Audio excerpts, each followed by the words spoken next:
Bom, Fala. então, boa noite aí, pessoal. Oficialmente, né, sejam bem-vindos aí a mais uma live aqui do Poder da Linguagem. Estamos voltando aqui, né, dessa vez para o Instagram, né? Fizemos algumas semanas lá no YouTube, né? De novo com live aqui no Insta. E hoje, né, nós vamos conversar um pouco sobre a nossa experiência, né, em sala de aula, dando aula de formação em linguagem nos nossos projetos aqui em São Paulo. E nós convidamos o Renato Lembe, que é um professor também do nosso projeto e que trabalhou com a gente aqui em São Paulo, agora ele está na Itália estudando, né? Então nós vamos conversar um pouco sobre o que nós temos desenvolvido aqui em São Paulo, como é o andamento, as nossas experiências, impressões. Então será esse o papo de hoje, a conversa de hoje. Será essa a conversa. Quer começar, Guilherme? Começo? Será que ele está conseguindo, Fábio? Será que não é bom falar com ele? Eu vou Porque, dar uma olhada aqui, por favor. vou falar com ele aqui. Tá, tá bom. Fala com ele por outro celular, às vezes consegue resolver.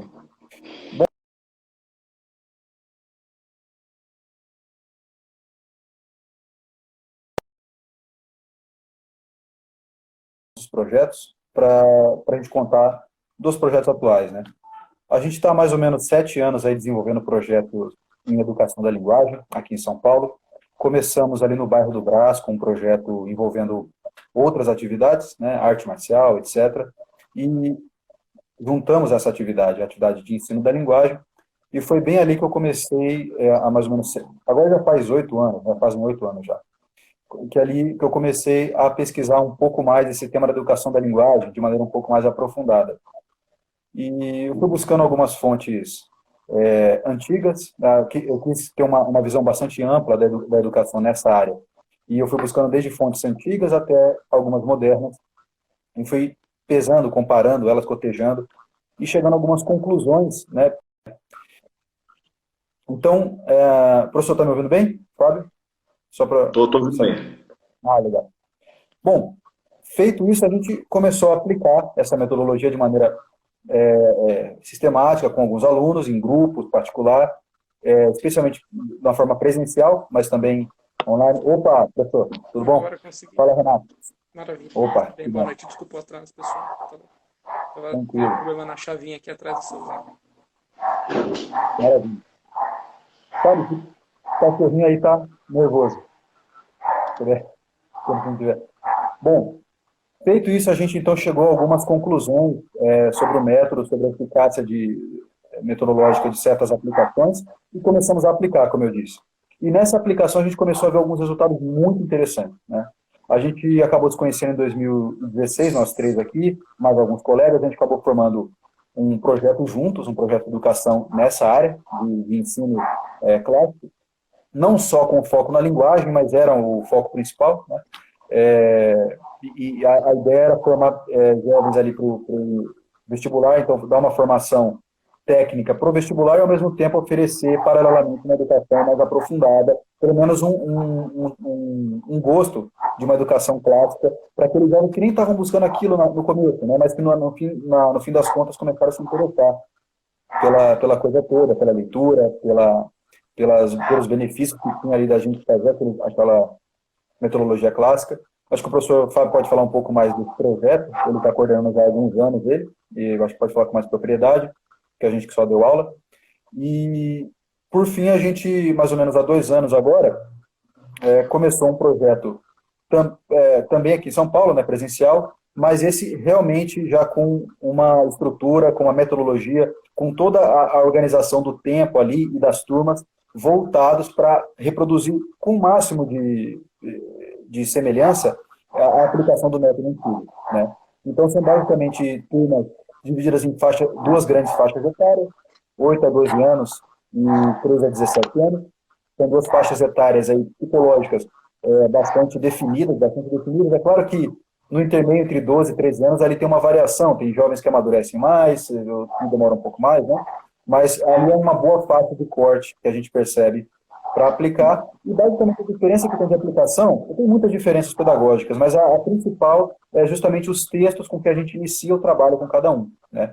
E aí já vem um outro ponto, né? Esse método ele começa desde a antiguidade, como a gente vem mencionando, com a escolha de um cânone, com a escolha de uma lista de obras excelentes, escritas naquela língua que vai ser ensinada, e essa escolha é feita de maneira muito criteriosa, observando dois critérios principais, que são o seguinte: primeiro, a história tem que ter um enredo literariamente muito rico, né? Um enredo de possibilidades imaginativas muito alto. Então, são em geral as grandes narrativas que todo mundo já ouviu pelo menos falar, ou já viu alguma adaptação para um filme, ou para uma história adaptada mais curta, mas alguns leram a própria história, mas são histórias de que todos nós ouvimos falar, são episódios ali que estão sempre sendo retratados na cultura, nas referências que todos nós usamos para definir ou expressar um sentimento, uma situação humana, né, uma questão moral. Então, são grandes histórias, primeiro, esse é o primeiro critério desse cânone. E o segundo critério é justamente a qualidade ou excelência formal dessas histórias. Então, são histórias que são modelarmente escritas naquela língua. Elas são histórias que muitas vezes até expandem as possibilidades de expressão naquela língua. Então, tão grande é a qualidade formal delas. Claro que é uma faixa de variação também aí, né? Desde obras que têm esse potencial todo, até obras que são simplesmente bons exemplares da língua, né? Todas essas obras permitem esse tipo de trabalho da linguagem. Bom, escolhido esse cânone, existia um cânone grego, existia um cânone latino, né, que foi usado em Roma, especialmente no final da República e durante o Império Romano, enquanto a educação estava organizada dentro do Império Romano. Com a queda do Império Romano, a situação se fragmentou bastante, o ensino permaneceu em alguns lugares, na Itália, foi retomado em outros lugares, né, na Irlanda e em outros países foi sendo retomado aos poucos, de maneira mais ou menos descentralizada, né, o que permitiu experiências muito diversas, né, dos quais a gente tem algum vestígio, alguns relatos, como a gente estava mencionando, mas basicamente essa ideia de ter um cânone se manteve. Então, o nosso desafio hoje é justamente ir escolhendo, né, a gente está nesse processo de formação, já temos muitas obras muito boas, né, da língua portuguesa, escritas ou traduzidas na língua portuguesa, né, e é justamente dentro desses critérios de escolha que a gente está escolhendo essas obras, definindo essas obras para essas faixas etárias e aplicando esse método, né. Só para finalizar aqui essa introdução, o que a gente, basicamente, o que então é esse método, né? Feitas essas escolhas de obras melhores desse cânone, a gente pega essas obras, a gente ensina a ler essas obras. Basicamente, é o que a gente está fazendo. A gente vai dar... E o que é ensinar a ler? É dar duas coisas. Primeiro, um instrumento linguístico, os meios, a capacidade deles de entenderem a forma da língua portuguesa de maneira aprofundada e poder acessar, por meio daquela forma, as experiências que estão contidas naquelas histórias, né? As experiências, tanto o que está sendo contado, o conteúdo material, mas também o modo de expressar aquilo, né? Então, para a gente exagerar um pouquinho, se a gente pega um poema, né? O poema você tem a experiência ali, que está no sentido de cada palavra, mas você tem a experiência literária da coisa também, de você ter uma certa sonoridade, que quando o poeta é grande, ele encaixa.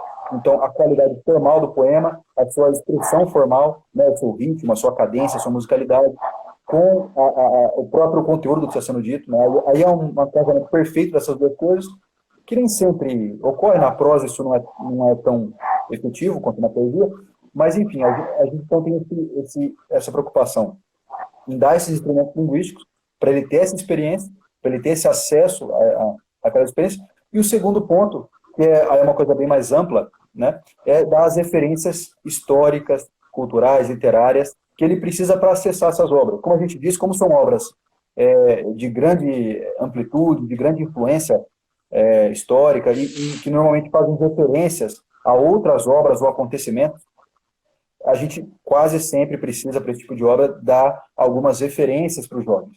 Com essas referências e com o instrumento linguístico, com a capacidade formal da língua, ele é perfeitamente capaz de ler qualquer obra da literatura na língua dele. Esse é aí que está a chave da coisa.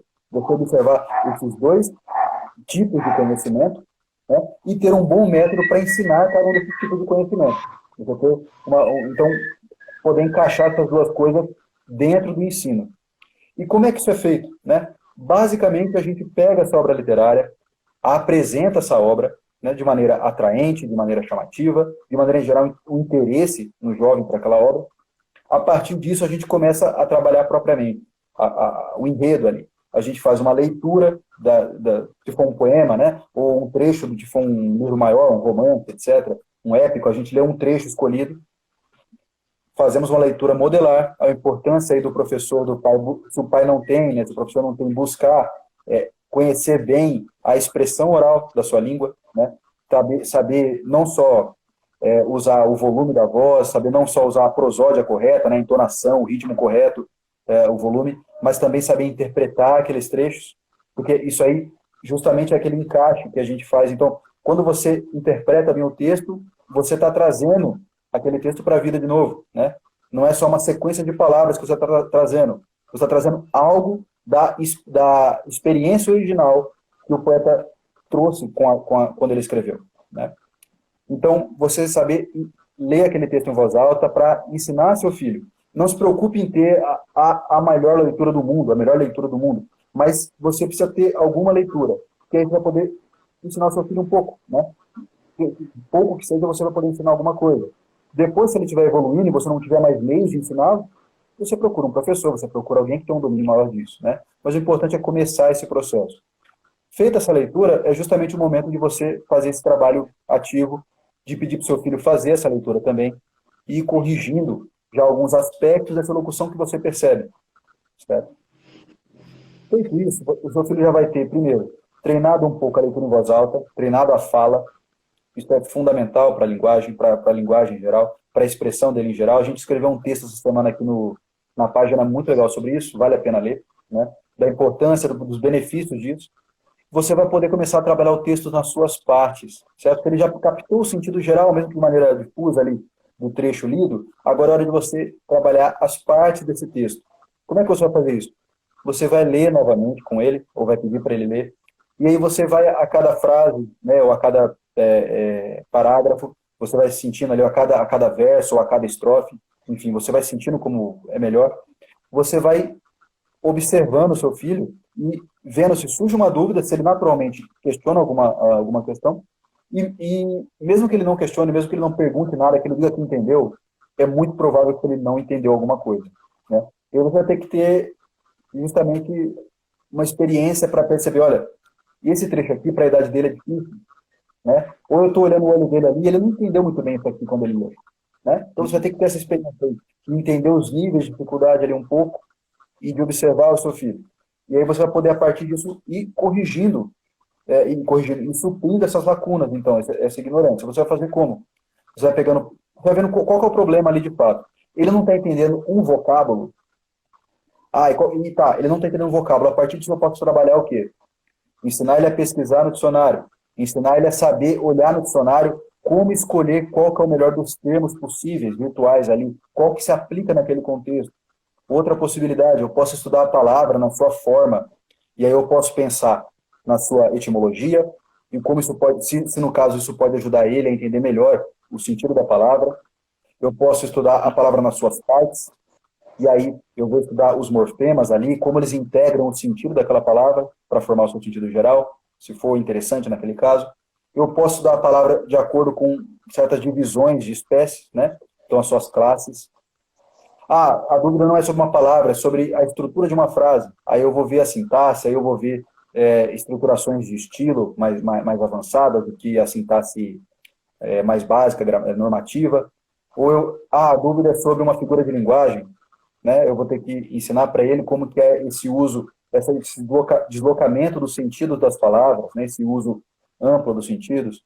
A dúvida recai sobre outro ponto, que seja qualquer. Então, você vai ter que ir buscando, né, encaixando ali onde que está ocorrendo o problema, e aí você vai suprindo, né, tendo essas formas da língua, né. Basicamente, só para resumir, já falei bastante, mas esse é mais ou menos o método, certo? É basicamente esse o método. A gente vai entrar em muitos mais detalhes aqui, falar uma boa hora disso aqui, e é isso que a gente vem fazendo. A gente está há 7 anos buscando aplicar isso daí, né? Aí os professores podem falar um pouco mais aí dos projetos, né? você falou do cursinho, né? Vou só comentar um pouquinho do cursinho, inclusive convidando aí, nós estamos em processo seletivo do cursinho aqui do nosso projeto, né? E quem quiser, quem tiver interesse, eu coloquei ontem fiz um story falando sobre isso. Quem tiver interesse pode mandar mensagem para a gente aqui no direct que eu passo as instruções de inscrição, etc. É um cursinho pré-vestibular, como o Guilherme disse. Nós temos a preocupação, mesmo nas outras matérias, de apresentar as matérias de um modo, né, em alguma medida, mais tradicional, né, tentando fazer o aluno compreender o fundamento das ciências, das diversas ciências ali, né, mostrando como que o que estuda de fato a biologia, o que estuda a geografia, tá de uma maneira um pouco mais profunda e clara, né, para o aluno, ainda que ele vá fazer só o vestibular, que a gente precise só que ele acerte as questões da prova, a gente tenta, né, todas as matérias apresentar de um jeito mais interessante e profundo do que só a decoreba da prova, né? Mas além disso, nós temos uma preocupação ali desde o começo, assim, inclusive foi sempre a intuição, o chefe ali foi que não, eles vão bem no vestibular à medida que eles dominem a linguagem, né? Então, mesmo no espaço curto ali do vestibular, né? De um cursinho que tem uma finalidade muito específica, né? Nós encaixamos ali um ciclo literário, né? Que nos permite ler todo mês uma obra da literatura clássica, né? Do Brasil e estrangeira, com a intenção de apresentar aquilo que o Guilherme falou, apresentar boas histórias, né, histórias excelentes para os alunos, histórias que eles não tinham contato. Nesse projeto nosso, ele é um projeto social, então os alunos que vão lá são de classe baixa, né, economicamente falando, são de periferia, vêm de escola pública. Então eles, em regra, não têm contato com esse tipo de literatura, com esse tipo de histórias, nunca ouviram falar de nada, Shakespeare, o Machado de Assis, o José Lins do Rego, enfim, o Graciliano Ramos, eles nunca ouviram falar dessas coisas e nem sabiam que existiam essas coisas, né? O universo é muito reduzido ali. Daí eles têm um primeiro contato com esse tipo de literatura e nós fazemos um trabalho assim, um incentivo para que eles leiam esse tipo de coisa, esse tipo de obra, esse contato com esse tipo de obra, e tem uns, inclusive, que seguiram na coisa, né? Tem alguns alunos nossos que nós temos contato ainda hoje, e que, sei lá, depois de 3, 4 anos, o sujeito fala, não, eu continuo lendo, agora eu estou lendo Tolstói, eu estou lendo Balzac, eu estou lendo Goethe, e tá, falou, pô, legal, né? Só continua, ele toma gosto pela coisa e continua. Tem assim, um punhado desses alunos que passaram um ano ali com a gente, leram ali 10 obras de literatura e a coisa engrenou, né? A partir daí eles continuaram lendo e agora eles têm um gosto, né, por esse tipo de coisa. E ali também, assim, na medida que eles estão lendo ali, eles estão tendo algum contato também com uma linguagem melhor. E eles vão, em alguma medida, eles vão assimilando aquilo, eles vão percebendo aquilo, né? Ainda que ali nós não tenhamos tempo para trabalhar profundamente a linguagem, como nós gostaríamos, aí como nós fazemos no projeto da Santa Generosa, né? O fato deles lerem ali durante um ano e com alguns comentários, com algumas análises desses livros que são muito bons, já muda um pouco a perspectiva que eles têm da língua, né? As possibilidades, uso de vocabulário e por aí vai. E também nós temos aula de redação. Daí na aula de redação nós conseguimos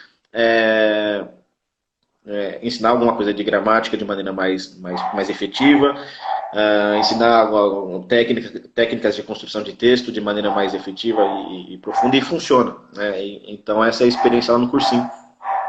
Tem sido muito boa, apesar dessas limitações aí do ponto de vista da linguagem. Funciona por isso, né? Por esses testemunhos que nós temos aí, nós percebemos que funciona, né? Os alunos continuando a ler, tendo bons resultados aí na vida profissional, né? Bons resultados na vida acadêmica. Então, Isso que eu tem ia funcionado. comentar, né, Fábio? Até complementando aí a colocação, eu participei do cursinho, infelizmente, uma boa fase da minha participação, da minha vida participando com vocês, e eu acho que algumas notas importantes. Primeiro, funciona de verdade, né? Não é brincadeira, não é passatempo, é um negócio realmente sério. Eu tenho amigos pessoais que eram eram eventualmente meus alunos do professor Fábio, do professor Guilherme, e que estão hoje numa posição, inclusive profissional, acadêmica, que não é insignificante, muito pelo contrário. Foi uma porta muito importante, uma escada muito importante nesse aspecto específico da parte profissional. Outro ponto que eu quero enfatizar é justamente isso. Pelo histórico da gente ter um público, especialmente de periferia, a gente percebe que o grande ponto é a falta de estímulo para se estudar as grandes obras fundamentais. E essa falta de estímulo, ela só pode ser suprida por um professor que saiba como apresentar uma obra de uma maneira que instigue o aluno ali. Esse é o ponto. O que a gente vê hoje na maioria das escolas é justamente que os alunos são obrigados a ler. E literalmente são obrigados a ler, no sentido de que não é algo prazeroso, não é algo que faça muito sentido para eles. E que não vou nem entrar no mérito se as obras são boas ou são escolhidas de uma maneira correta ou não. Não entro nem nesse mérito. A gente sabe que geralmente não. A gente sabe que isso já é um problema. Mas mesmo a apresentação de obras boas, que às vezes as pessoas precisam ler por cursinho, ela não é bem feita. Isso já repele o aluno. E se o aluno é repelido de ler uma grande obra da literatura, isso é basicamente impedir o desenvolvimento intelectual dele em qualquer nível. A linguagem é a base de tudo. Mas, por isso que não domina a linguagem, ele dificilmente vai dominar qualquer outro tipo de conhecimento. Então, Só um negócio, Renato. Esse negócio da apresentação na escola, né, que você disse, os professores apresentam mais ou menos como se fosse apresentando assim, é um cadáver, né, um negócio assim, fazendo autópsia da obra, né, que é aquela coisa daquela crítica fria, né, o autor pertence à escola do romantismo, e aí é a figura de linguagem tal que ele usa, aí faz um resumo de 2 obras, pronto, isso aqui é o Machado de Assis, decora esse monte de coisa aqui, sobre o Machado de Assis, né, e aí pronto, você faz a prova. Exatamente. E assim, sempre com esse viés. Ninguém vai ler. Sempre com esse viés de que você consegue esgotar a obra apenas nessa apresentação. Né? Esse é o viés que a gente tem hoje em dia. E é justamente o que instiga os alunos a irem atrás, é o que tem para além, né? Esse é o ponto. Né? A obra se torna interessante à medida em que sempre tem um para além. Não é à toa que as pessoas... quer dizer, as pessoas que foram educadas para tanto, né? Um Carpo, um Bruno Tolentino, etc. Esses sujeitos, eles leem e releem grandes obras. Porque Shakespeare, Dante, por exemplo. Porque eles sabem que sempre tem algo para além. Quando o professor apresenta a obra, dando esquematicamente, dando a entender que aquilo é suficiente para a compreensão da obra, assim, é verdade que a maioria, não vou dizer a maioria, uma parte importante da literatura brasileira, de fato, tem uma certa pobreza. Né? Acho que um exemplo óbvio aqui é o Curtiço, por exemplo. Né? Quer dizer, é uma obra que, de fato, você consegue esgotar de uma maneira esquemática. Mas muitas outras obras não. Graciliano Ramos é um exemplo, Rosalins do Rego é um exemplo, Érico Veríssimo é um exemplo. E na medida em que essas obras apresentadas com essa intuição de que, olha, estuda isso aqui, é o que você tem que saber e está resolvido o assunto. É claro que isso não gera nenhum interesse. Por que eu vou querer buscar... Por exemplo, eles apresentam todas as escolas de poetas, né, de poesia, sem ler uma poesia sequer do sujeito, né, assim, e mostrando como que faz a coisa, tirando intuições dali. Não, por exemplo, eu lembro da minha experiência assim, de escola e cursinho, que tinha um tal de Tomás Antônio Gonzaga, que era a Marília do Dirceu. Você junta aí, né, você liga os pontos. Tem o Tomás Antônio Gonzaga, que escreveu a Marília do Dirceu. Assim, é um baita poeta, tem muita coisa boa ali. É um poeta ali mineiro, do final do século XVIII, que participou ali da Inconfidência Mineira. A história dele é bastante interessante, a biografia do sujeito é bastante interessante, existia essa Marília. Enfim, tem uma série de aspectos bastante interessantes da biografia do sujeito e da obra do sujeito que as pessoas não falam. Assim, é o cara do arcadismo, né? E que escreveu lá a Marília do Dirceu e decora isso aí. É um sujeito, parece que é um sujeito maluco, bitolado lá, que acaba escrevendo para fulano e tal. não lê lá as liras do Tomás Antônio Gonzaga, não interpreta a coisa, não mostra como que é a música daquela ali, né? A beleza formal do poema, não mostra nada, né? É esqueminha. Né? Exatamente. Parece que a Exatamente. coisa é feita em pílulas, né? Para justamente esquemáticas, né? Para você fazer o vestibular, né? Porque as perguntas já são mais ou menos antecipadas, as perguntas que serão Uhum. feitas, né? E aí então há um acordo tácito aí, né? Entre o professor, o material didático e o elaborador da prova, né?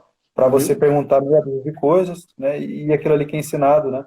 E aí todo mundo, e o aluno também entra nesse acordo, né? Porque ele acaba não se interessando pela obra e acaba decorando aqueles aspectos também que foram pedidos e tudo se resolve, né? Mas Exatamente. o ponto é esse, você não transmite o legado, né, narrativo, o legado de ganhos de escrita, Uhum. né, que a gente teve. Você não transmite a literatura em língua portuguesa, né, para os jovens. Né? Esse é o resultado final, né, Exatamente. da E coisa. assim, eu acho que um padrão, para a gente só fechar essa questão dos alunos do cursinho, experiência padrão que o professor Fábio deve sentir, o professor Guilherme também. Independente do sujeito realmente seguir na carreira acadêmica, crescer como muitos conseguem, como muitos fazem, graças ao acesso que eles têm a esse cursinho em particular, a gente vê que, em geral, a vida das pessoas melhora. Em geral. Mesmo que a pessoa não efetivamente melhore no sentido acadêmico ou profissional, ela melhora em diversos aspectos que não são menos importantes. Quer dizer, a vida acadêmica, a vida profissional é um aspecto da vida. Né? E o que a gente percebe é que com esses ciclos literários que a gente faz, a vida da pessoa como um todo melhora, o relacionamento dela com a família, o relacionamento dela com a comunidade onde ela está, o próprio relacionamento dela consigo mesma.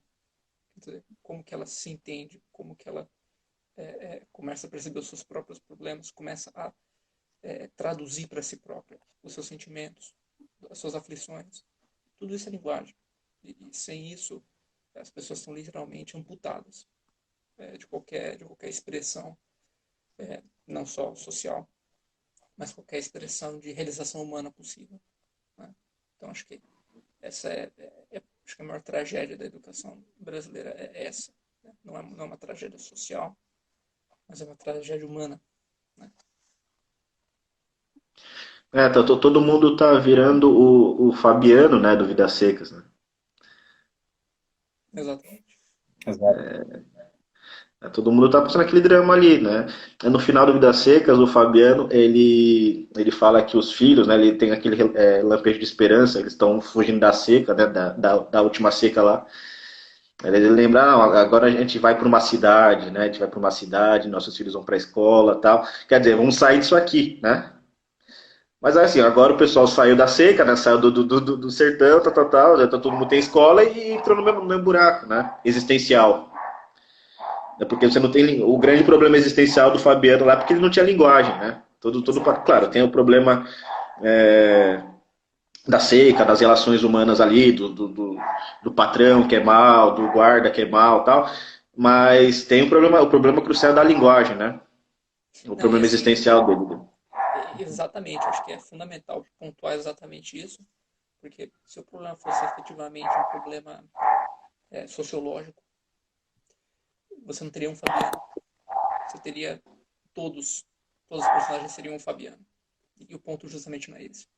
O ponto é que você tem um Fabiano que ele se distingue dos outros não pela seca, não pelas condições sociais, entre aspas, né, estruturais, como os sociólogos costumam dizer hoje em dia, mas de fato porque ele não tem um acesso que, por exemplo, o ex-patrão dele, Tomás, se não me engano, tinha, que era a formação da linguagem e a partir disso uma compreensão da posição real daquela pessoa no mundo. Por exemplo, quando ele lida com o soldado amarelo, ou melhor, quando ele não lida com o soldado amarelo, Uhum. e deveria lidar. Isso é totalmente uma alienação da posição real da coisa. Quer dizer, ele está sozinho com. Bom, que é um spoiler, né? Mas ele está com uma oportunidade única de alcançar uma, vamos dizer assim, não vou dizer uma justiça objetiva, ontológico, mas o mínimo de um sentimento de justiça. Mas ele não percebe isso. Ele é incapaz de perceber isso. Ele não sabe em que posição ele está no meio. Ele não sabe o que ele está fazendo. Né? Então, acho que esse é o drama real da história. Né? E, de novo, né? Se você for pegar isso nas análises de vestibular, etc., tradicionais, é isso. Né? A seca, a pobreza, a miséria. Mas não é Perfeito. isso. Esse é um outro ponto, né? Você tem, por um lado, você não tem essa criação de um interesse, né? Esse estímulo ao interesse pelas obras literárias. Você não consegue criar um estímulo para a criança, para o jovem se interessar pelas histórias. E, por outro lado, você não tem esse conhecimento. Você não consegue passar, por exemplo, um adolescente que está extremamente interessado em desenvolver suas capacidades para ser considerado um adulto, para entrar na comunidade dos adultos, né? Está querendo crescer, você não é capaz de explicar para ele por que ele tem que desenvolver a linguagem, por que ele tem que aprender a linguagem, quais são as vantagens, né, práticas, intelectuais, morais, sociais, né, econômicas de você desenvolver bem a capacidade de comunicação, de compreensão, de expressão, né? Você, basicamente, é um conhecimento hoje esotérico, né? Você não consegue, quase ninguém imagina. A ideia existe, basicamente, na cabeça das pessoas, existe um nível geral de linguagem, no qual ninguém sai muito, tem gente que usa umas palavras um pouquinho difíceis para se mostrar, tem gente que fica decorando um monte de regrinha, professor de gramática, querendo regrinha, e tem a linguagem comum, banal, entendeu? Tem a linguagem de quem tem muito dinheiro, um pouquinho muda o vocábulo, outro, tem a linguagem de periferia, centro, então uma coisa, mas você não percebe as diferenças qualitativas, e claro, porque não percebe isso, você não percebe as vantagens de você ser mais capaz de se comunicar, ser mais capaz de compreender e de se expressar, né? Isso aí basicamente está ignorado na educação hoje. Quando você explica para um adolescente, a gente vê ali nos projetos, quando você explica para um adolescente essa realidade, essa capacidade, você vê, o olho brilha, você vê que ele está vendo ali, aqui eu posso pegar algo, né? Uma coisa interessante ali num caso de um rapaz que está mexendo com marketing digital agora. Ele está aprendendo isso com uma empresa. E agora que ele está ligando uma coisa com a outra, ele está vendo, nossa, isso aqui é basicamente comunicação, isso aqui é basicamente linguagem. Se eu souber usar bem a linguagem, se eu souber comunicar o que eu estou querendo dizer, eu vou ser mais capaz de realizar essa função aqui, né? Isso é um caso mais evidente, né? Mas me mostra um caso em que a linguagem não apresenta uma vantagem, né, excelente para você. Vamos supor um médico, né? Se você sabe expressar bem para a pessoa a situação dela, se você sabe comunicar bem para o seu superior ali, administrativo no hospital, uma certa situação, na sua vida geral, você sabe se comunicar bem, né, com o seu familiar, né, etc., com o filho, pai, etc. Então, dificilmente você vai encontrar uma situação. Outra coisa, você está numa empresa, se você, mais ou menos seus colegas e você tem o mesmo domínio técnico do que vocês fazem, quem que o seu chefe vai escolher para organizar vocês, para gerenciar, para chefiar? A pessoa que é mais capaz de comunicar os problemas e comunicar as soluções, de explicar para as pessoas o papel de cada uma, de resolver um problema de um cliente, né? Então, assim, basicamente tudo, né? Basicamente isso, e essa foi a visão dos antigos, né? A gente está falando do método antigo. Qual que é o cerne da educação, né? Na primeira fase da vida? É a linguagem, né? Tá lembrando agora do o Fênix, né? Que é o tutor do Aquiles, né? Quando ele vai lá na tenda tentar convencer o Aquiles voltar à guerra, né? Que ele havia abandonado. Ele vai contando a história lá do Aquiles, ele fala o que ele proporcionou, né? Ele diz, eu sou o sujeito que ensinou você a falar e agir, né? Em resumo, em outras palavras, né? Então, falar, né? Esse falar ele é o sujeito a quem foi dado uma criança para transformar num nobre, num cavaleiro, num homem excelente. E as duas coisas fundamentais da formação era falar, né? E agir no sentido de ser um guerreiro, né? De saber lutar e tal.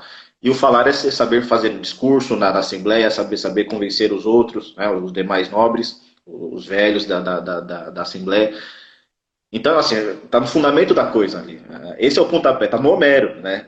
Está no Homero, que é o educador de todos os gregos ali, e é a raiz de toda a educação ocidental. Uhum.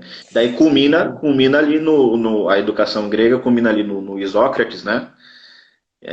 Que dá uma forma ali mais acabada para o ensino da retórica, que é essa, na finalidade ali da educação, o sujeito saber, o grande poder ali é esse falar, né? Falar com eloquência, com beleza, para você mover as vontades alheias e se torna o sujeito mais influente e poderoso, né? Da comunidade. Isso aí tá desde o começo ali, né? O sujeito martelando, né? Tem que ser assim. E eu estava ouvindo uma palestra, o Renato falou do Bruno Tolentino, né? Eu vi outro dia ouvindo uma aula do Bruno Tolentino sobre literatura, e daí ele comenta que ali na segunda metade do século XIX, né, sobretudo ali com o advento do movimento parnasiano, se difundiu no Brasil. Ele fala que o movimento parnasiano, do ponto de vista das realizações poéticas, é menor, né? É menos rico que os outros. Mas essa coisa da forma, da perfeição da forma, dessa coisa que eles têm esse apreço pela língua, tal, que eles tinham, que é um traço, né? Aquilo ali marcou muito algumas gerações de estudantes, né? Então chegou uma época que todo mundo ali, todo mundo que era mais ou menos educado, todo mundo sabia fazer um soneto. Assim, o cara era mais ou menos educado, ele sabia fazer um soneto. Tropeçava, fazia um soneto. Quer dizer, ele fala assim, não, claro que isso aí não torna assim, não torna as pessoas excelentes escritores, necessariamente, né? Porque tem uma série de aspectos técnicos e formais que você aprende, não necessariamente vai se tornar um gênio. Você tem assim uma camada, a camada dos homens educados, todo mundo domina a linguagem, esses aspectos elementares da linguagem. Todo mundo dominava, né? Então você tem duas coisas. Primeiro, você tem plateia para quem vai escrever bem, para os grandes escritores. Você tem leitores qualificados, né? Exato. E claro que desse punhado aí dessa classe, daí saem os bons, né? Dessa mesma classe aí, dessa mesma massa de homens educados, assim, dominam a linguagem, saem os bons escritores. Você tem uma continuidade do legado da língua, né?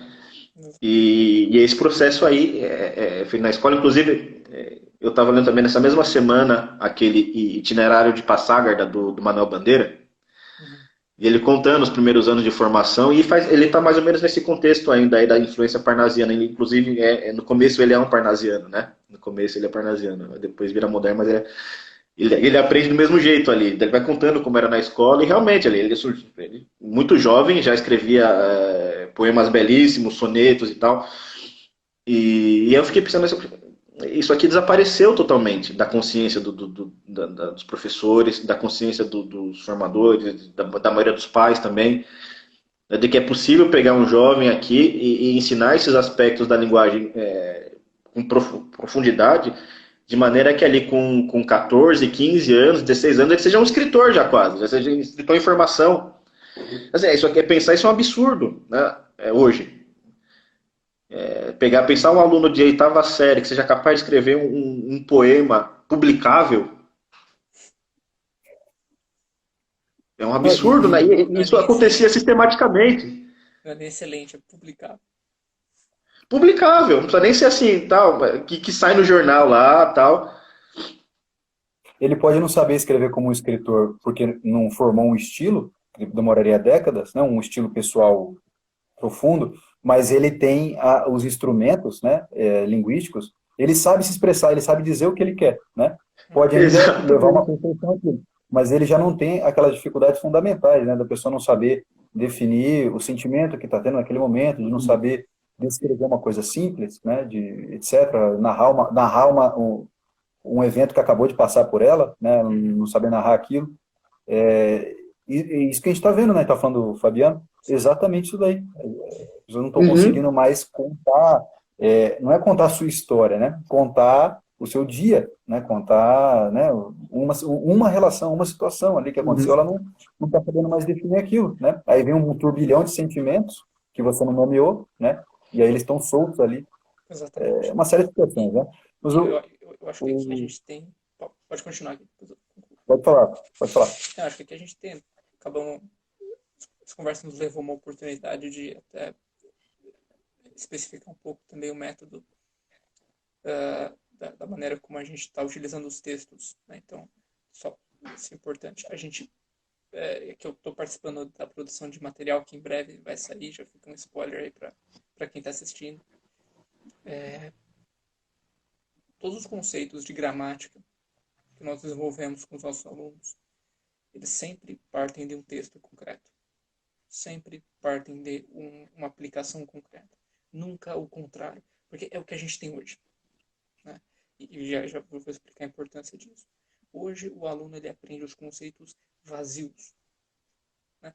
É até difícil até falar que ele aprendeu um conceito, né? Porque, na verdade, ele não aprendeu nada. Na verdade, ele aprendeu só a dizer alguma coisa. E é isso. Né? Então, um sujeito, um objeto, é um substantivo, um adjetivo. Não, o nosso método é justamente o seguinte. Primeiro, nós passamos um texto excelente. Isso já cria um interesse natural por aprender a dominar as regras, que a gente pode chamar as regras da linguagem, no caso da língua portuguesa. Né? Quer dizer, exatamente o exemplo que o Sr. Guilherme estava colocando. Para que utilizar isso? Quer dizer, primeiro,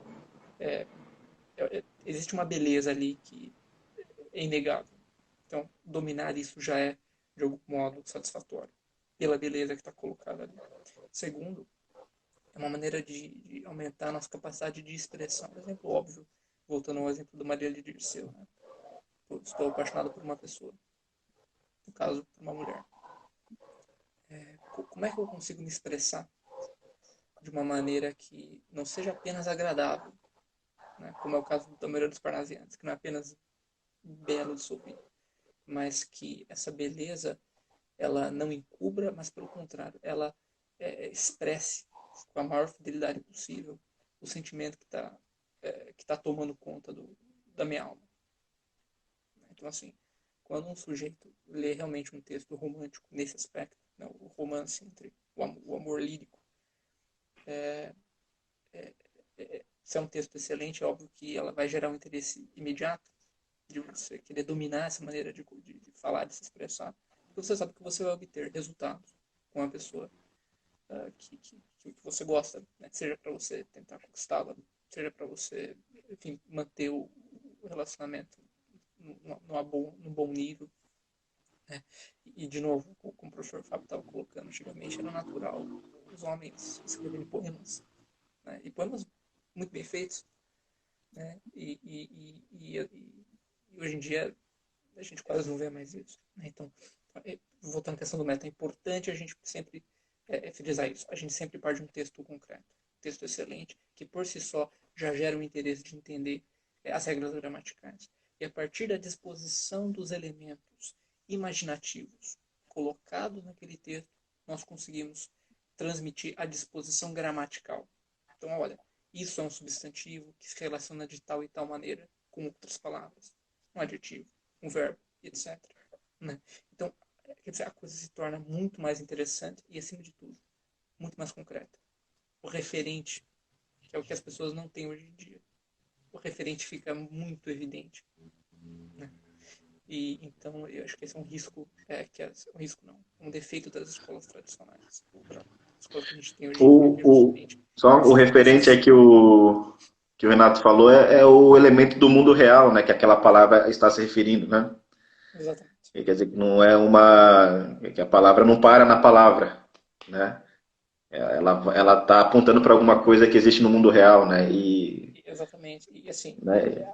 a insuficiência desse tipo de conhecimento hoje no Brasil, que é endêmico, infelizmente, é o que a gente pode caracterizar como analfabetismo funcional, de certo modo. Né? O sujeito ele domina alguma coisa, as conjugações, pode até saber escrever de uma maneira relativamente educada, um e-mail profissional, por exemplo. Mas quando ela se depara com o texto, ela tem uma dificuldade imensa em entender o que ele realmente está dizendo. Não no sentido simplesmente do significado das palavras em si, mas de fato de apontar para a realidade e falar, opa, ele está falando disso. Por exemplo, amor lírico. Ele está falando desse sentimento que eu estou sentindo agora. Ou às vezes a pessoa faleceu e o poeta resolve fazer uma homenagem ao pai, à mãe, etc. Ele está sentindo isso. Então, enfim, o método hoje, Perfeito. na maioria das escolas, é totalmente viciado. né, totalmente vazio, e, de novo, repele o aluno ao interesse genuíno e legítimo pelo aprendizado da língua. Sobre esse conceito vazio, tem uma anedota aí, um professor estrangeiro contando de um curso de engenharia elétrica que ele deu no Brasil, e ele contando, ele explicando todos ele cobrando os conceitos daquela ciência para os alunos sabiam, todos os alunos brasileiros definiam muito bem cada uma das questões, dos conceitos. Definiam muito bem. O que é tal coisa? Vai lá uma definição de livro. O outro também respondia bem, o outro. E aí, ele começou a fazer aula prática, ele começou a pegar os equipamentos elétricos e começou a pedir para os alunos, começou a interagir com eles, fazendo aula interativa ali, perguntando para ele o que ele deveria fazer com tal cabo ou com tal equipamento, etc. E sempre ligando isso aos conceitos que eles tinham acabado de definir. E eles não conseguiam fazer essa ligação. Então, assim, eles tinham todos os conceitos, mas na hora da prática, na hora de aplicar aqueles conceitos em uma situação real, não saía nada. Né? E ele ficou impressionadíssimo com aquilo, com aquela capacidade verbal, de certa forma, de decorar, mas com incrível incapacidade de aplicar aquilo na prática. A gente vê isso daí, né? Então você tem uma cobrança extrema aí da gramática do ponto de vista normativo, né?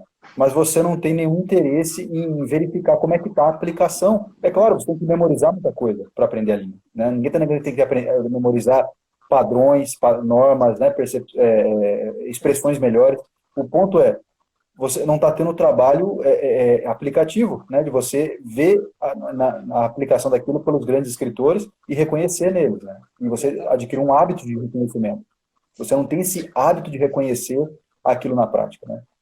Daí parece que tem uma cisão, né? Porque tem o professor de gramática, daí o professor de literatura e o professor de redação, né? E parece que são três universos incomunicáveis. Daí o sujeito vai lá dar um monte de regra de gramática e não fala para que serve. Daí outro começa a falar um monte de nome de escola literária e não fala para que serve também. E o de redação começa a dar um monte de regra de como escreve. E fica uma salada, né? Como se fossem três universos, assim, essa coisa de seccionar também, né? As ciências, né? Não, mas a gramática não faz sentido sem a literatura, meu Deus do céu. Não dá para fazer isso. Exato. E se você desloca essas duas coisas e pede pro cara escrever, pior ainda, né? Essa é a maior evidência, né? Se você tem três disciplinas separadas, né? Professores nem se conhecem, né? Não, o professor nem conversa, né? Chega um cara lá, fala do substantivo, e o outro chega lá e fala da moreninha, né? E ninguém entendeu nada, por que tá servindo. E é isso mesmo, porque assim, o professor de gramática, pelo que eu vejo, assim, professor de cursinho de gramática, justamente ele serve para isso, ele serve para chegar lá e passar as regras de gramática. Ele nunca fala para que serve aquilo. É uma coisa impressionante. Eles deslocam, eles seccionam a mesma coisa. Assim, não, isso aqui é um universo diferente. É o universo das regras, normas gramaticais. E aí vocês vão falar de literatura com outro cara que não tem nada a ver comigo. Né? E aqui, nessa aula, eu vou te ensinar aqui como você decora o que é substantivo, você decora o nome das orações, as relações possíveis entre as orações, como que chama o período. E assim, o cara aprende ali com aquele mesmo gosto, com aquela má vontade, que o pessoal vai para aula de química. Sabe assim? Na aula de tabela periódica. É mais ou menos a aula de tabela periódica. Inclusive, o próprio formato do ensino é assim. Eles fazem uma tabela de já é isso. Né? Já é feito para isso. E só complementando o que o professor Guilherme comentou, acho que memorização é super importante, mas é isso. No nosso método, os alunos não memorizam as definições. Eles memorizam também, mas eles começam memorizando o texto. Eles começam memorizando a aplicação excelente da língua. Isso faz toda a diferença. Isso aí é bom, Renato? Começa a absorver. Pode falar. Não, então, porque assim, quando você lê uma frase bem construída, né, ou um verso, um conjunto de versos bem construídos ali, aquilo ali que é a forma comunicativa, a forma de expressão acabada, né? Porque nós não nos comunicamos por palavras separadas, nós nos comunicamos por frases. Você está assimilando ali modos de organizar as palavras para expressar alguma coisa. Né? E claro, desde muito antes de pensar em estudar isso aqui, a gente já está fazendo isso, a gente já está aprendendo um monte de frases. A criança lá vê o pai falando e repete o jeito que ele falou, né? Exato. Nessa fase aqui consciente de assimilação, o professor está mostrando assim, olha, tem muitas outras formas de falar isso aqui, então você vai decorando aquilo, mas o cara vai assimilando, ele vai, você vai lá e decora uma sequência de versos dos Lusíadas. Você está aprendendo a reorganizar as palavras para dizer alguma coisa. Você vai construir depois uma outra frase com outras palavras com aquela estrutura possível, né? Exatamente. Perfeito. E aí, nesse processo, aí você amplia ali a consciência das funções das palavras. Isso aqui é um substantivo, tal. Mas assim, o cara já assimilou a forma. Foi o que eu disse. Primeiro ele lê o texto, ele assimilou a forma, e daí ele vai analisar essa forma para ganhar mais consciência sobre essa forma, né? E daí conseguir utilizar essa coisa com maior efetividade. Exatamente. Então eu não só decorei, eu não só assimilei de maneira assim passiva. Né? Eu assimilei, agora eu consigo analisar isso aqui e depois utilizar. Né? Uhum. E assim, a memorização conceitual Perfeito. posterior, que ela acontece, ela é muito mais fácil. É muito mais fácil, porque você sempre vai ter, você vai sempre remeter àquela estrutura original que você se utilizou como base. Seja um grande poema, seja uma grande narrativa, né, em prosa, etc. Um outro ponto que a gente me lembrou aqui agora, a gente estava falando dos defeitos, né, das faltas que a gente está vendo aí no ensino da linguagem atual e que a gente está tentando repor com a experiência nossa. Essa questão da fala, eu estava pensando, uma coisa que o professor Olavo de Carvalho falou com a gente numa live recente, e é a maior verdade. Você colocar os jovens para falar em público de maneira sistemática, periódica, você tirar a vergonha deles falarem em público e você corrigir esses aspectos da voz, corrigir o nível de interpretação deles ali, é transparente numa leitura em voz alta. Esse é um outro ponto, né? Fora esse aspecto emocional, etc., esse é um outro ponto. A gente descobre como a pessoa está lendo, normalmente, claro, a pessoa pode dissociar uma coisa da outra, mas normalmente isso acontece. Pelo tipo de leitura que ela faz em voz alta, você percebe o que ela está interpretando do texto de fato. Né? Você percebe que vocábulo ali está faltando muitas vezes, você percebe que ela não está captando a intenção da frase ou de um termo dentro da frase, pelo tipo de leitura que ela faz. Às vezes a pessoa consegue tapear nisso. Eu já vi alunos ali que conseguem fazer isso. Tem uma facilidade de expressão, naturalmente sai muitas coisas bem feitas. Mas isso é um bom critério, né? Isso é um critério bem interessante. Inclusive é um critério que se usa para ver o nível de alfabetização das crianças, né? Você vê como é que está a velocidade, a prosódia dela, você capta muito da alfabetização. Mas tem um nível mais avançado que é assim, a pessoa está lendo, claro, mas a pronúncia está boa, tá, mas você percebe pode ser incapacidade de se expressar oralmente, mas muitas vezes é porque ela não está conseguindo interpretar as intenções ali, as funções ali de cada palavra na coisa, né? Esse é um outro Às ponto vezes é que... mais básico, né? Assim, ela não pegou que era uma pergunta, às vezes, né? Que é mais básico, porque tem um sinal, e às vezes é um pouco mais sofisticado, né? Uma ironia, um suspense, um drama, tal, né? Realmente, né?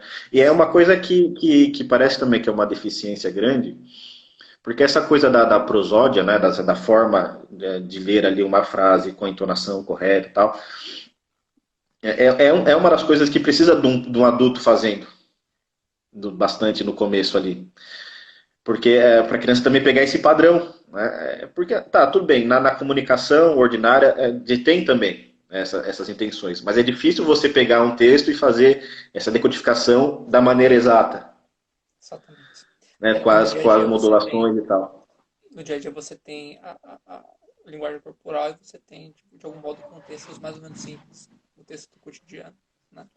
Agora, quando quando você lida com uma ironia textual de um grande autor, por exemplo, Chesterton, citar um aqui, se você não tem a correta entonação daquilo, aquilo vai te atrapalhar na compreensão do que foi, do que está sendo objeto de sarcasmo, ou seja lá o que for. Sim, perfeito. Né, então, e parece que na escola não se tem feito muito isso, né, também.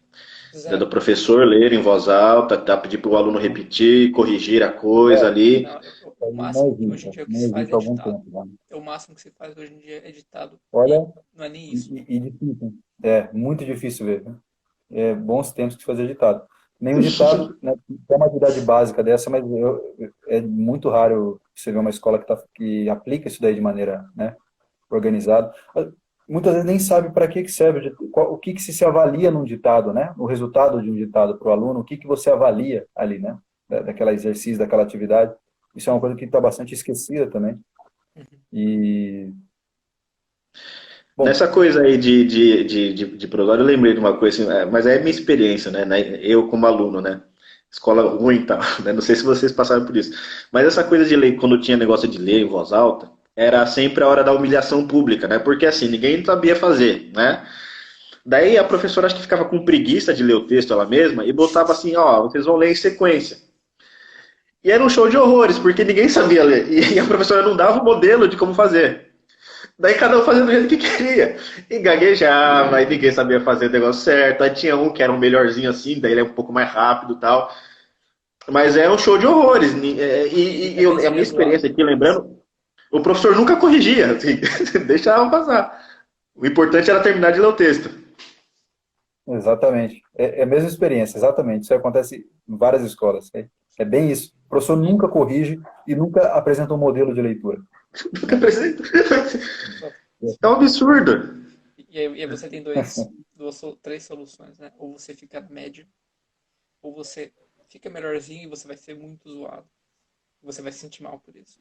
Ou você é muito ruim e você entra na brincadeira. Tipo, eu sou muito ruim mesmo, então vamos entrar na zoeira. Né? É Exato, isso. exato. Pois é. E quanto a isso aí, lá no nas nossas aulas, é justamente que o Guilherme está falando sobre o método, né? A primeira coisa que a gente faz é nós lermos o texto em voz alta, pedindo para o aluno prestar atenção, muita atenção, para ele já ir captando o modo de fazer a leitura. Né? Daí tudo bem, ele já pegou o modo. Depois ele próprio vai fazer a leitura e a gente vai no ato da leitura corrigindo. Olha só, essa palavra aqui significa isso. Aí é o que o Renato está falando. Ela significa isso aqui. Né? Está dando uma qualidade para esse sujeito aqui e essa qualidade modula toda a frase. Porque o autor está querendo ter uma intenção aqui. Dá toda a cor para a frase, né? Quando você diz isso aqui. Então tem que colocar com essa voz. Né? Ou com essa, né? Com essa caída. Né? Aí pede para o aluno repetir. O aluno repete. Não ficou bom ainda. Vamos tentar tal. Daí faz uma, duas vezes, o aluno consegue e vamos. Aí daí segue. Mas é assim que tem que fazer. Né? Não sei se não vejo outra forma. E é o que o Renato disse, o Guilherme também, na medida que o Guilherme disse, na medida que o aluno não sabe ler, pegando essas variações, provavelmente ele não está compreendendo bem. Exatamente. Aí pode variar de grau, mas assim, plenamente, aquele sujeito que é plenamente alfabetizado não está, porque está escapando alguma coisa muito importante ali, né? E é o professor que já domina isso aí bem, né? Ele lê o texto, né? Ele pegou todas as nuances do texto, daí ele lê, colocando todas essas nuances na voz e ensina o aluno a repetir, né? Primeiro o aluno está fazendo assim com a instrução do professor, mas aí depois de fazer muitas vezes com a instrução do professor, ele se torna capaz de fazer sozinho. Uhum, Daí uhum. ele vai virar um leitor alfabetizado, qualificado, plenamente alfabetizado, né? Aí. Exatamente. Exatamente. Sim. E acho Então, que. um outro ponto que acho que a gente não... Ô, Renato, desculpa, pode falar. Não, só complementando aqui, reiterando, nós fazemos a utilização das fábulas, principalmente para os mais novos, e também dos mitos gregos, que quando o texto não está excelente, nós contribuímos para torná-lo um pouco melhor para a utilização em sala de aula. Mas o material que está chegando, né, logo, logo em breve vai estar por aí, outros textos excelentes da língua portuguesa estarão presentes. Gregório de Matos, Gonçalves Dias, e assim por diante. Então, vai estar tudo lá. Olavo Bilac, etc. Acho que enfatizando a importância dessa utilização e a importância para o nosso método que nós estamos fazendo aqui. Perfeito. Um outro ponto que a gente não mencionou aqui, né, mas acho que já está dando a hora, só mencionando brevemente para não ficar sem mencionar, a questão da composição, da escrita, né, do ensino da escrita, é uma coisa que a gente percebe também, né. Basicamente, o que se tem é, você apresenta um modelo de redação baseado no único momento que vai se exigir alguma forma escrita, que é a prova de vestibular, né? Então, você tem a redação do Enem, você tem a redação do vestibular X, que é basicamente o único momento que ele vai ser cobrado pela escrita dele na vida, e aí todo o ensino dele é feito visando, objetivando ele produzir uma boa redação para aquele formato, né? Primeiro, é uma redação, em geral, com vamos dizer assim, falhas nas suas escolhas, deve ser escrito ali, etc. Você tem exigências ali que estão extremamente acima da capacidade de um jovem na idade vestibular, né? Fazer uma coisa minimamente adequada para a idade dele, né? Aquilo ali é uma peça retórica que exige um conhecimento de soluções a nível social, né, às vezes a nível global, né, para resolver um problema enorme, né, um problema de envergadura tremenda, que exigiria uma equipe de assessores, no mínimo, né, um homem experiente. E ninguém sabe resolver, no fim das contas, né? Exato. Então, assim, a coisa já começa muito mal, né? E o segundo ponto é, os modelos que eles têm de escrita, né, são modelos totalmente engessados, são modelos caricaturais. Em geral, essas redações nota 10 a gente vê ali, claro, há exceções, não estou dizendo que todas as provas bem pontuadas são redações ruins, mas você vê muitos dos modelos de redação são provas que justamente assim, para ficar bonito, né? Não é uma coisa bem escrita, se a gente for pegar aquilo ali para olhar fora do contexto da prova, fora dos objetivos pedidos, né? Não é uma coisa... Ninguém tem estilo, né? Mas o cara, assim, não tem um lampejo, assim, de uma forma própria de escrever, né? Dá para ver que é realmente um modelo. Que a pessoa, ela leu muitas redações do Enem, se ela for fazer o Enem, que o professor passou muito daquilo e você vê que ela pegou a forminha, né?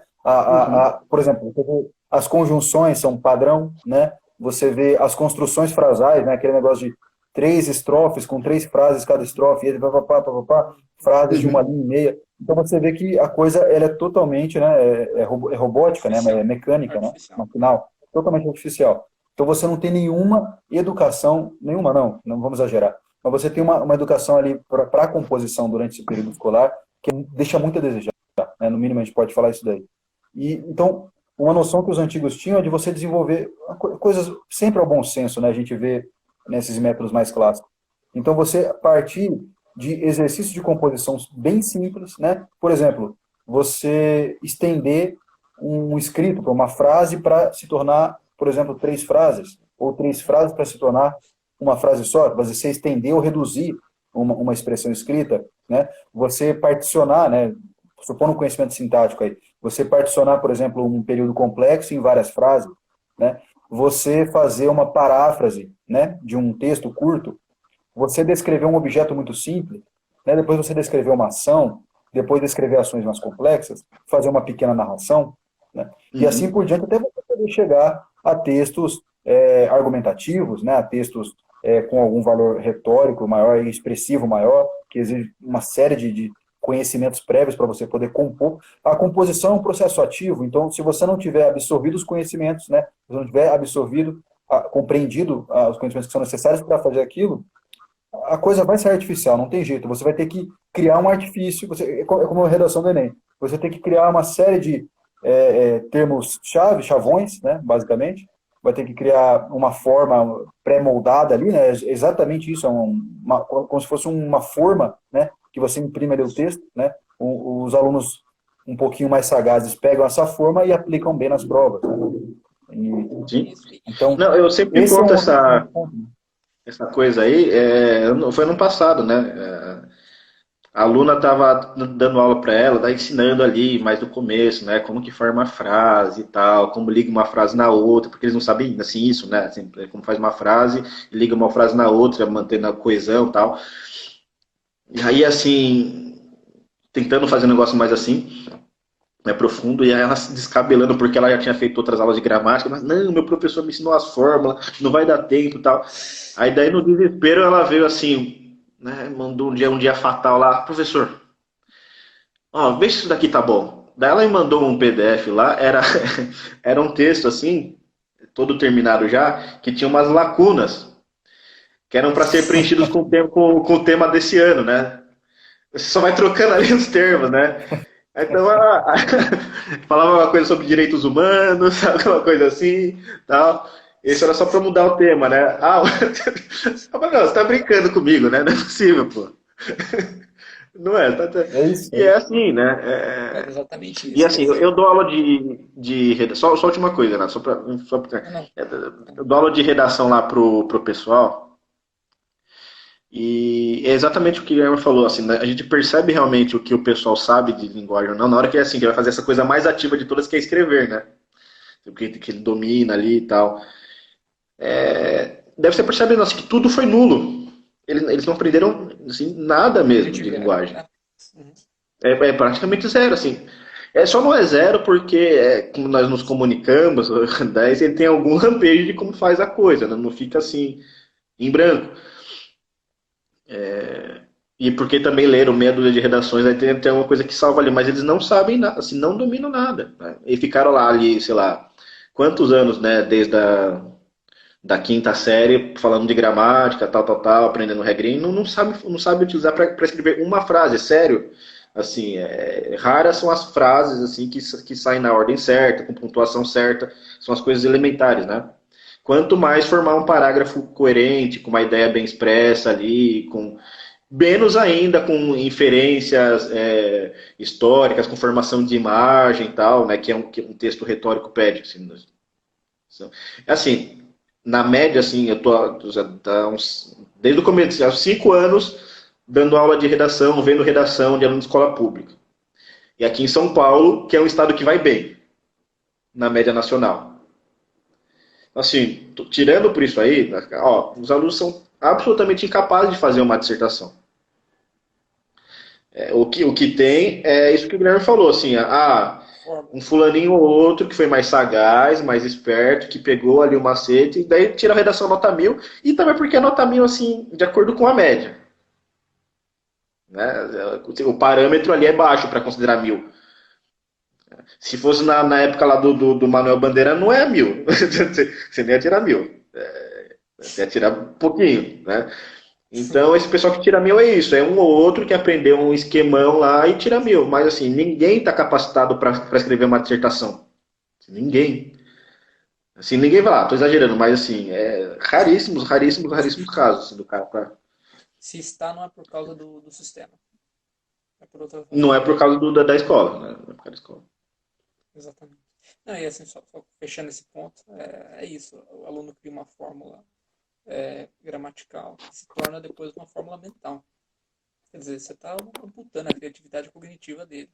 Eu lembro, eu mesmo tive essa experiência, né, com essas redações. Eu lembro, era muito fácil a fórmula. Quer dizer, o segundo parágrafo sempre conta a história. Tem alguma história do problema.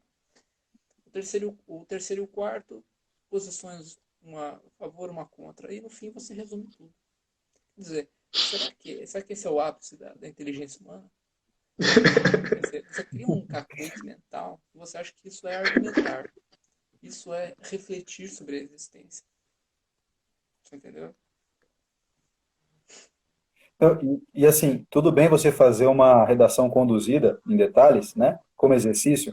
Agora, o que eles criam é como se isso aí fosse o padrão de expressão geral, né, justamente para se Exatamente. adequar Esse é o problema. à exigência que vai vir, né. Você não sai desse modelo, né, esse é o ponto, né.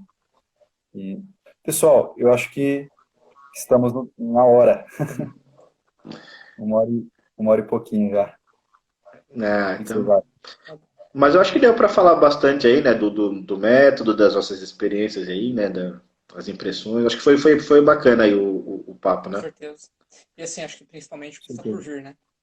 Então, de novo, reforçar aqui a Opa, importância do claro. nosso método enfim, deixar o canal aberto para todos que se interessarem. Isso aqui, acho que temos total confiança de que isso tem um valor muito grande. Não há, senão a gente não estaria dedicando tanto tempo e tanto esforço com esse trabalho.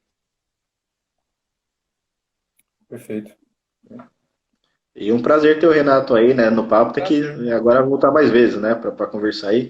Pois é. A Que ideia horas são daqui aí a na pouco, Itália? Pois é, primeiro pro Instagram que eu não estou acostumado a dar, né? Câmera, etc. Mas de qualquer modo aqui na Itália já são acho que 2 horas da manhã. Mas sempre vale o esforço. Eu acho que é melhor estar aqui do que estar dormindo, com certeza. opa, que bom.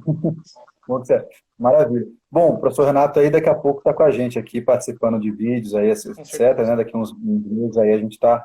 A ideia é participar também aqui do projeto digital, não só do presencial, né?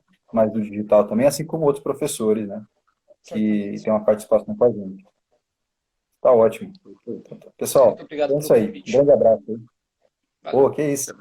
Casa é sua. Um abraço. Até mais. Boa noite aí. Abraço, até mais.